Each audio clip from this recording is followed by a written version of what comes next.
Actually সে আমাদের বিশালগড় থানার 2023 case number 111 ওই কেসে সে ওয়ান্টেড এবং এফআইআর নেম বেবি ছিল, যা ঘটনা করেছিল 4/11/2023-এ।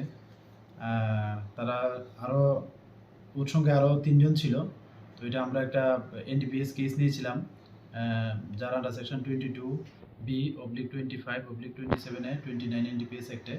তো 3 জন অ্যারেস্ট হয়েছিল। সে অনেকদিন যাবৎ পলাতক ছিল। আজকে আমরা তাকে অ্যারেস্ট করেছি ওর বাড়িতে। স্যার কি নাম? ওর নাম নাসির আহমেদ। স্যার ঘটনাটা কি হয়েছিল? ঘটনাটা ওই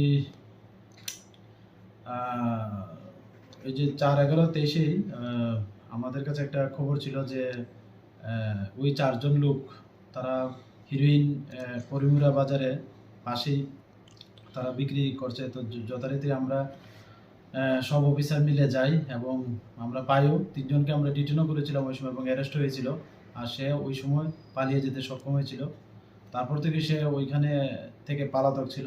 তো আমরা ওই সময় থেকে সিক্রেট সোর্স লাগিয়ে রেখেছিলাম। তো আজকে তাকে তার বাড়ি থেকে অ্যারেস্ট করা হলো। স্যার যে অভিযুক্তকে আজকে গ্রেফতার করা হয়েছে তার বিরুদ্ধে পূর্বেও অনেক মামলা ছিল এবং গ্রেফতার হয়েছে, সেই বিষয়ে কি বলবেন? হ্যাঁ, আমরা পুরনো রেকর্ডও দেখছি এবং আমি যতটুকু জানি সে আগেও কয়েকবার অ্যারেস্ট হয়েছিল। এনডিপিএস কেসও প্লাস চুরির কেস ছিল। তো ওইসব বিষয়গুলো আমরা দেখব খতিয়ে দেখব। স্যার আজকে তাকে গ্রেফতার করতে গিয়ে কি আপনারা কোনো সমস্যার সম্মুখীন হয়েছেন? সমস্যার সম্মুখীন না, তবে একটা তো বাধা বিপত্তি থাকেই বাড়িঘরের। তো যাকে এরকম না, ওদেরকে আমরা বুঝিয়ে বলেছি যা যা বলার, যে ওর কেস আছে, তো তারা বুঝেছে, কোনো অসুবিধা হয়নি।